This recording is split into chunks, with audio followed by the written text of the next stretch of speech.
In this video, I want to talk about how online movements are infiltrated, how new ideas, new subcultures are co-opted to become part of the establishment narrative, how they become impotent, how they become just another waste of energy out there that serves as nothing more than a distraction from what's really going on.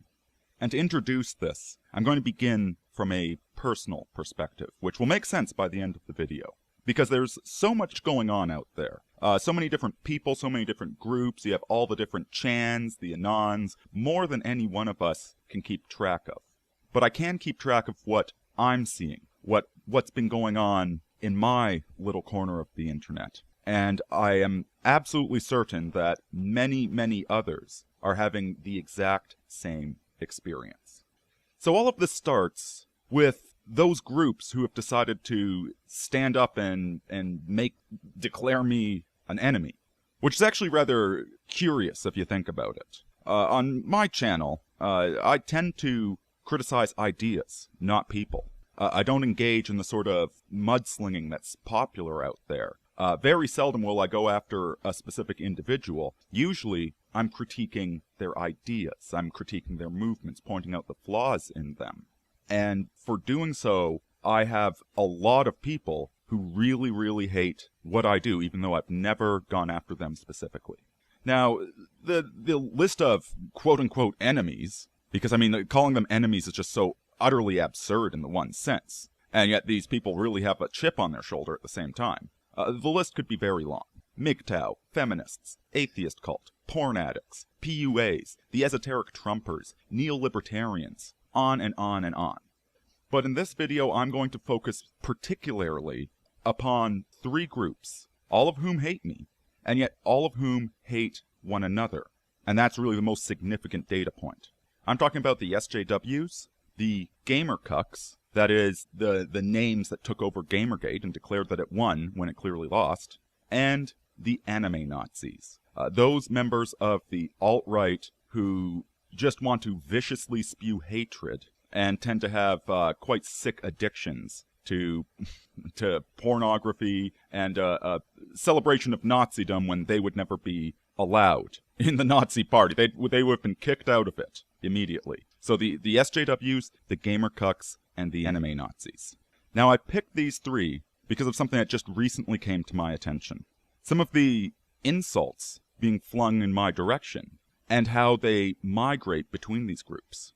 Now, the first example of this was the how many skulls. Now, as you know, I used to have a memento mori in the background of my videos, and for some reason, back in the winter of 2015, the SJWs glommed onto this and started sending me these tweets saying how many skulls.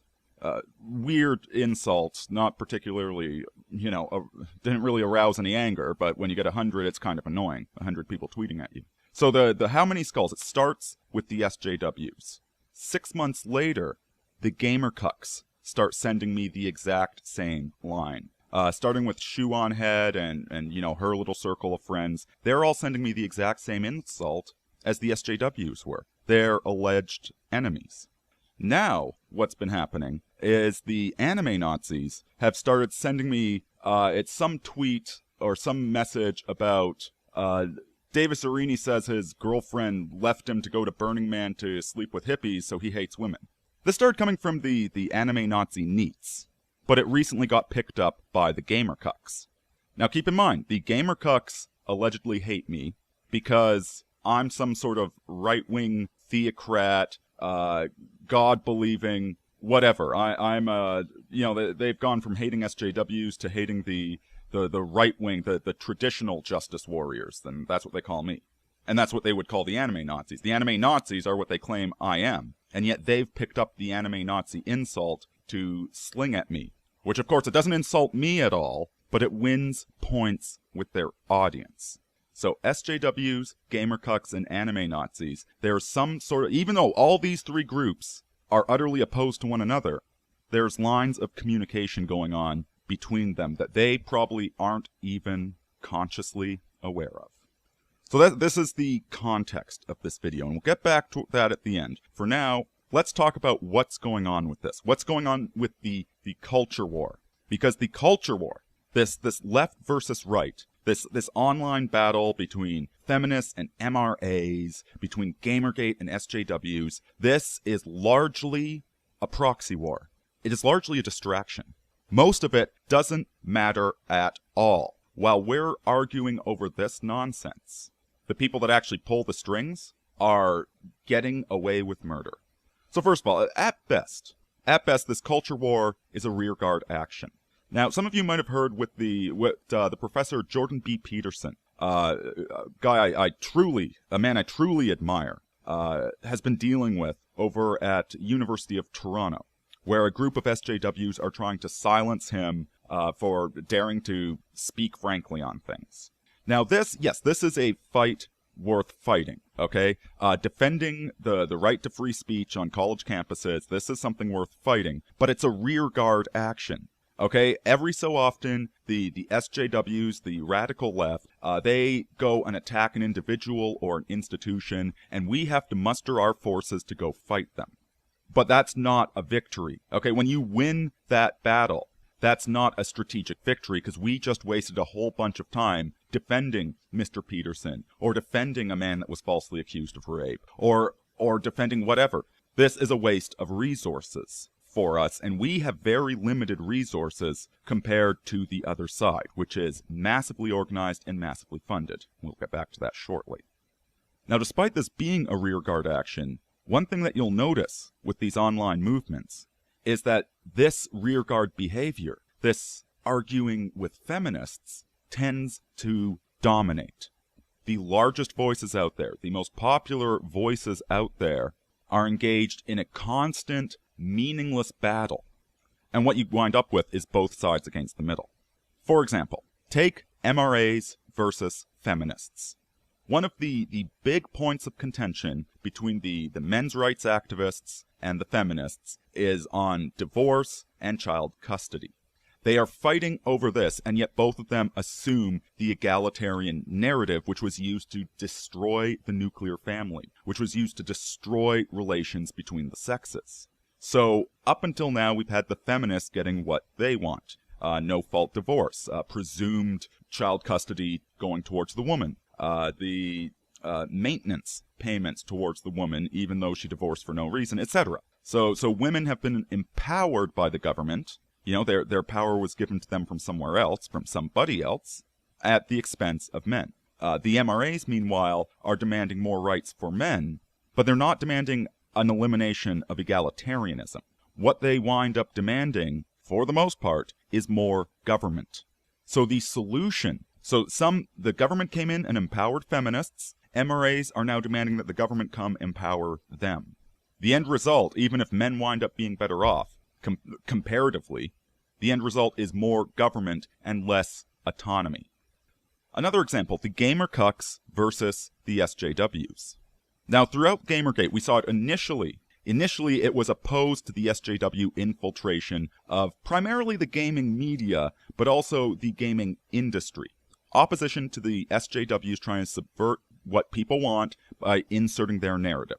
Then it degraded into ethics in games journalism. An autistic, if we can just have these rules, then everything will be okay. Which is, of course, nonsense. If you have rules but no culture, then you have no rules at all. Rules can always be subverted. And then finally, it degraded into the traditional values warriors, the people that have been fighting feminism long before Gamergate came around, that these people are just as bad as the SJWs. And so now the gamer cucks and the SJWs, they post videos every single day. There's a new video up You know, This Week in Stupid, or look at this stupid feminist, look at this. And people watch the video, they donate to the Patreons, they get the advertising Benjamins from YouTube. They make a nice hefty profit attacking this feminist. Meanwhile, the feminists, they are working for major publications of their own. And so they're getting paychecks to put out this ridiculous ideology. And so you have both these sides fighting against each other, and yet nothing is being accomplished. People come away from watching This Week in Stupid, and they feel superior. They feel that they're smarter than these feminists, but the feminists are still receiving government grants to do artwork with period blood. Nothing has changed. You've wasted your time, and there's a small number of people making a profit off of it, while everybody else is being distracted from the realities of what's going on behind the scenes. I think it's worth considering Dwight D. Eisenhower, his speech on the military-industrial complex from 1961. 3.5 million men and women are directly engaged in the defense establishment. Now, this conjunction of an immense military establishment and a large arms industry is new in the American experience.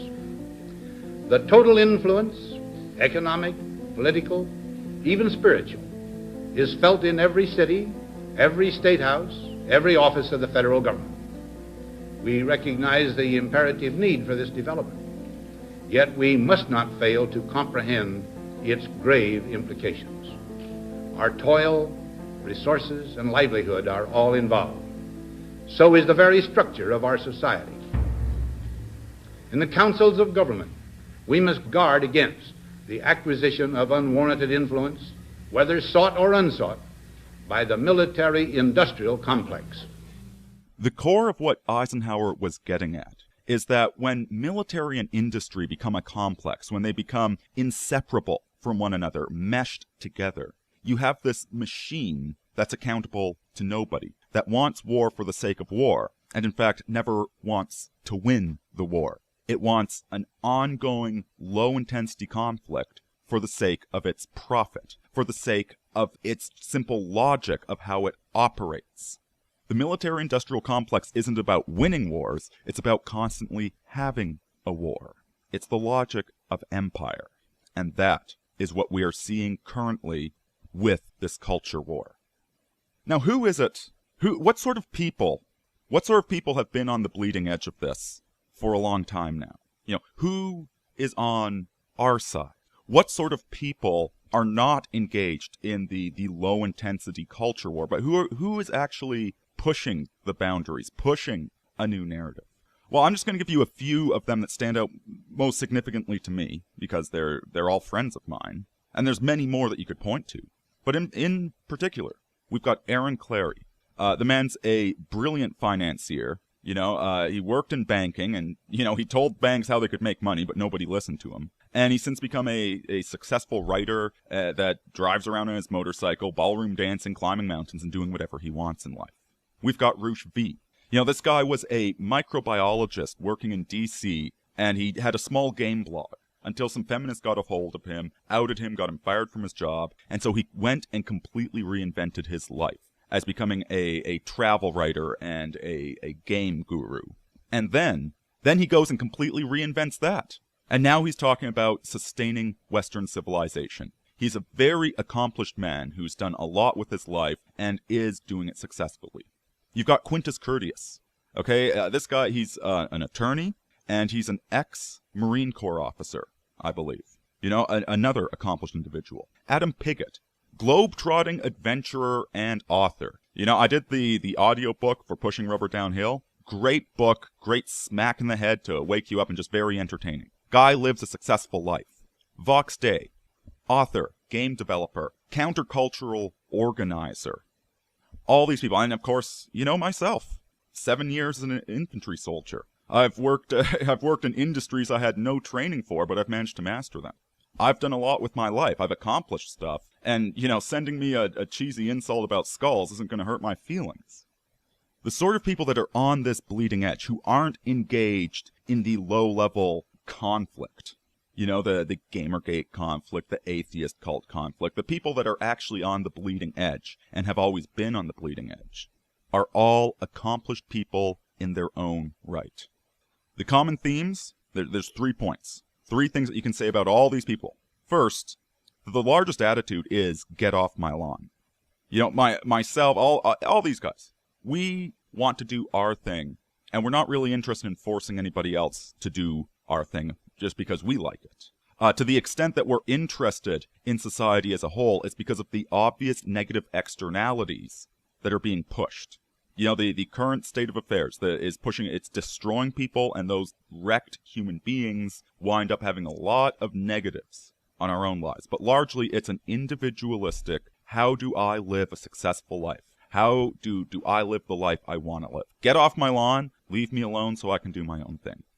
The second is there's a lot of diversity of thought. Okay, there's a lot of different people in these groups, and there's a lot of disagreement on things. And yet our disagreements we use to sharpen our own ideas. We're not hostile. We don't all need to believe the exact same thing. And finally, there's the accomplishment I noted. All of these people that are on the bleeding edge are accomplished human beings who don't feel a need to prove themselves, who don't need the love and adoration of masses. They're all happy with who they are already. Now, let's consider the other side. You know, both like the SJWs, the gamer cucks, and the anime Nazis.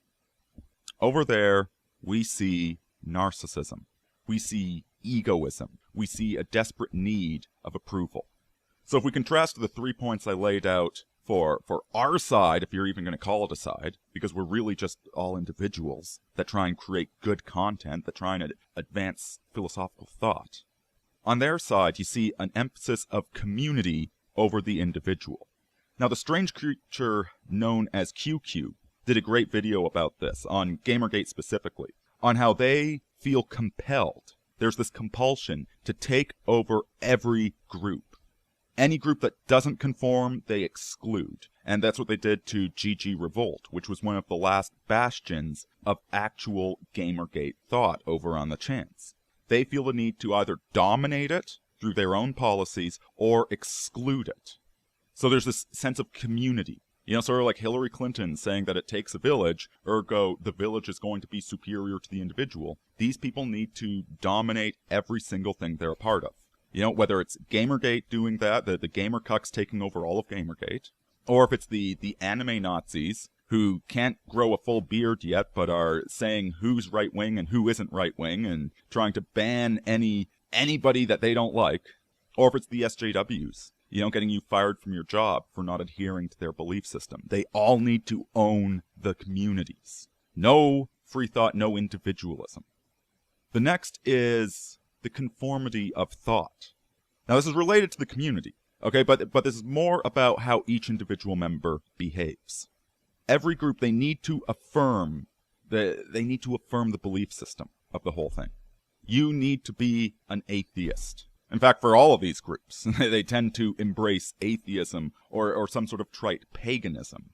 You know, anybody that does not completely agree, they eject. You are not allowed to question. You're allowed to have a little pissy argument where your egos get in the way, but there's no intellectual discussion going on whatsoever.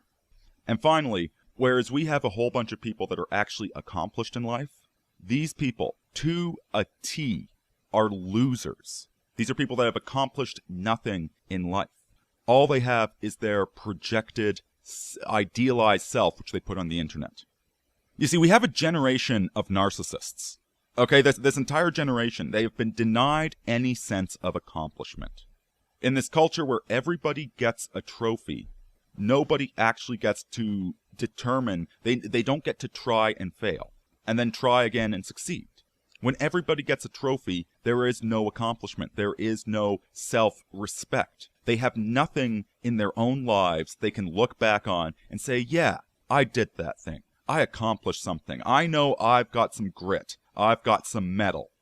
They have nothing. They're losers. Okay, they've skated by on their looks, on student loans, on the dole.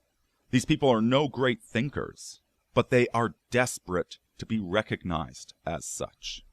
It's the classic Facebook thing, where people will go out in public, not for the sake of enjoying themselves. They will go out just so they can take photos of themselves and post it on Facebook, so that they have this externalized, idealized version of themselves, the public version of themselves, where they're cool and popular and smart and better dressed, but their internal life is completely void, it's completely empty. These are the people making up the bulk of the online movements. And this is already, all on its own, this is a recipe for disaster. This has been explored before. Take the classic issue with democracy is concentrated benefits and dispersed costs. You know, the classic example is activists versus entrepreneurs. Okay, entrepreneurs are very, very busy running their own business. They are so busy, they do not have much time to get involved with politics. Whereas the activist is a loser. They have no job, they have no accomplishments in life, they're receiving public funding, whether it's through the university or through the dole or some interested organization, to go cause trouble. And so the activist can always go and cause more trouble than the people that actually work for a living, because they're busy working. We see it with Wikipedia. Okay, the SJWs have managed to dominate Wikipedia because they are obsessed. They have nothing but free time, and they have this strong compulsion. Okay, these people not only have free time, they have this compulsive need to be recognized because they've never accomplished anything. If you've accomplished something with your life, if you've been in the military, if you've run a business, if you were on high school sports teams, whatever, you don't feel this compulsive need for strangers on the internet to celebrate how smart you are. You know you're smart. If you're a loser, however, you will work harder than the entrepreneur just to satiate your ego. Think of the salesman, the tragedy of the commons that you get in sales. If you're a good, honest salesman that makes sure customers get the right product, that isn't going to just shove whatever on the marketplace, that actually cares, that actually thinks, that actually works, absent a dominant culture that rewards good behavior and punishes bad, you are not going to sell as much as the scam artist flim-flam man, the guy that will shove anything and anything on the customer for the sake of his commission.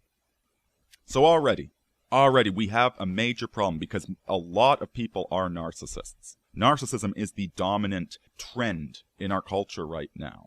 And so the narcissist that goes online will be able to do things faster and easier and get a larger audience than somebody that actually cares. So already, we have a recipe for disaster here, but it gets even worse.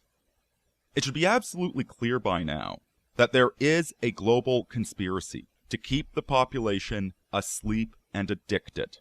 They want you addicted to sex. They want you addicted to consumerism, to manufacturing an identity by going and shopping at Hot Topic. They want you reliant upon the government. Okay, they want the government to regulate and delineate all your behaviors. Governments and HR departments. They want you to be desperate for mommy and daddy to tell you what to do and take care of you. They want you irresponsible and juvenile. There's a large regression towards an irresponsible teenager sort of behavior throughout our culture, our media, our marketplace, all of it. Look at the sort of movies that are popular. Okay, grown adults are going to go see Marvel movies. You know, look at it with the fashion industry. You know, people are wearing utterly ugly, overpriced clothing, or they're dressed like bums. And look at it with the media. Okay, the media is there to make you feel intelligent, as opposed to actually having you discipline yourself to go learn what's going on. Now, I say this is a conspiracy, but it isn't so much a formal conspiracy as a confluence of interests. It's the logic of empire. The people involved in this conspiracy, a lot of them hate one another. Okay, we've got Saudi oil money in it. We've got international corporations. We've got socialists like George Soros. We've got power brokers and bankers. And their tool is marketing. Okay, marketing, where the technology of Edward Bernays, where you take the individual, you do a psychological analysis, identifying what is missing in their lives. And then you create a product, an external validation that addresses that sense of inadequacy. So if it's a mother that is working, you take the eggs out of the pancake batter, so she has to put her own eggs in. That validates her sense of, I'm not paying enough attention to my kids. So instead of paying attention to her kids, she goes and puts eggs in the pancake batter. If you've got people that feel they're not popular enough, that they're isolated, that they have no community, that there's no extended family or church they belong to, you tell them that buy a pair of Levi's and you'll be popular. So they go and buy Levi's instead of developing meaningful relationships. This is how our society is organized. This is the social technology we are using. We want people asleep, addicted. We want them consuming. We want them paying taxes. There's no push to have a strong society. Everybody should just be useful to the powers that be. And because of this, because there's so much of a push to keep people juvenile, to keep them asleep, there's a huge push to own the culture. Okay, there's no secret of this anymore. It's really coming out in this election, that there's no money to be made in journalism. Journalism, quad journalism, is not profitable. It gets huge investment from these financial interests that want to keep people asleep. And we've seen the paid trolls appearing here and there to sow dissension. Whether it's Hillary paying people to try and start violence at Donald Trump rallies, or if it's people pretending to be conservatives, leaving anonymous comments attacking Donald Trump, or if it's as overt as the fact that most of the media is owned by a very small number of people who have an agenda. There is a huge amount of subversion of the message. We also have Google, Twitter, YouTube, Facebook, okay? The gatekeepers of information on the internet. These people are part of the same ideology. And so if all of that's happening, what makes you think that they're not also trying to infiltrate movements like Gamergate, like the alt-right, like the SJWs? Well, we know the SJWs are bought and paid for. What makes you think they're not trying to take over our sides as well? Now, to be clear about something, I am not saying that the leaders of the gamer cucks, I am not saying that these people themselves are paid shills. I don't think most, or if any of them are. They're useful idiots. Okay, they are narcissists desperately in need for approval who can easily be influenced. It's the layer immediately below them. It is the popular commenters, Twitter accounts, all of which are anonymous, but which are popular and have the ear of these people at the top. Okay, the leaders of the gamer cucks, they just desperately want attention. And so if you give them attention, if you're a prolific tweeter, you will have their ear. And this, I believe, is why these same stupid insults are traversing boundaries that they should not have traversed. This is why the gamer cucks are embracing the exact same lines as the SJWs and as the anime Nazis. They're enemies. And yet the people right below the surface, these are the paid shills. They are the ones paid to disrupt the movements, to sow dissension, to feed into snark and egoism and narcissism, so that these movements stay impotent, so that they stay as nothing more than a bunch of morons slinging insults over the internet. So what can we do to stop them? How do we fight against this many-tentacled monster that has its tentacles into everything? What are we supposed to do? Well, take note of Tyler Durden's words in Fight Club. Man, I see in Fight Club the strongest and smartest men who've ever lived. I see all this potential, and I see it squandered. We're the middle children of history, man. No purpose or place. We have no Great War, no Great Depression. Our Great War is a spiritual war. Our Great Depression is our lives. This is a spiritual war. They want us asleep. They want us drugged up. They want us addicted. They want us to ignore what's going on. The way we fight against that is by living righteous and successful lives, is by opening our eyes, tearing the scales from our eyes, seeing reality for what it is, and living in the best way possible. Second, we need to realize that success comes through challenging your preconceptions. Anybody that's successful is always looking for a critique. They're always looking for somebody to tell them what they did wrong, what mistake they made. Now, the great challenge is finding a critique worth listening to, because if you're trying to do anything new, everyone and sundry will come and tell you you're doing it wrong. But the actual successful person is always second-guessing themselves, always trying to figure out what they could have done better, versus constantly trying to affirm what you're already doing. Don't seek out rationalizations for your mistakes. So many people do that. They will rationalize their errors and blame it upon the world, blame it upon other people, what have you. Instead, take control of yourself. Challenge your preconceptions, expand your knowledge base. Next, once you've done that, if you've challenged your ideas and you have better ideas, next you take action. You bootstrap yourself. You engage in self-empowerment. Not relying upon the government to take care of you, not relying upon others to give you agency, but taking your own agency. You take action and you act with sincerity. And once you begin acting in your own life, this will lead to acting with others. And this is the final point. We start building a new society. We start building a new normal, an organic, healthy, and righteous civilization. Partly we do this through the philosophical, through political theory, through theology, reaffirming those ancient truths that have been forgotten.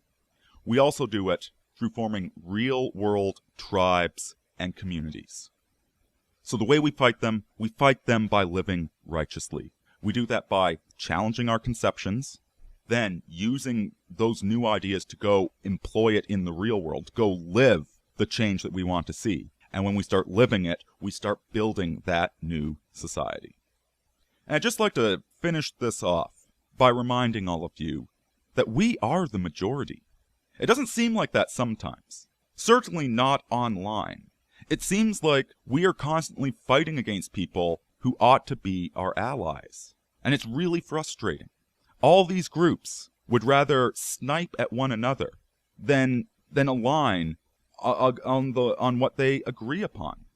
Now, in my case, Gamergate is rather personal. I certainly poured a lot of my heart and soul into that movie. But, Gamergate isn't the first time this has happened to me. It's time and time again, this is what happens to online movements. Matt Forney noted, we've lived through this several times before. That something that was a great idea got taken over by the narcissists. And in the online world, the narcissists and the swindlers, they prosper because they can never be held accountable. The online YouTube star, they say what people want to hear. They affirm people's preconceptions. They affirm their delusions. And they're hiding their own failures and patheity behind carefully constructed online persona that they hold up. If they tried doing what they do in real life, somebody would boff them in the nose for acting like the spoiled brat they are. Online, they can get away with it. Offline, they can't. And in the offline world, people are far more receptive to the man who walks the talk. So remember what Yoda said about the dark side. Is the dark side stronger? No. But the busier, more seductive. If you want to build an online empire, ego and snark are the way to do it. You'll get 10,000 followers overnight if you go around insulting people and pretending to be smarter than other people. But if you want to actually change the world, and not just get a whole bunch of pats on the back on the internet, you need to settle in for the long haul. Master the self, and you will master the world. We are winning, folks. We are the majority. Don't get caught up in the petty fights over garbage like two bums in an alley, which is the world of online activism.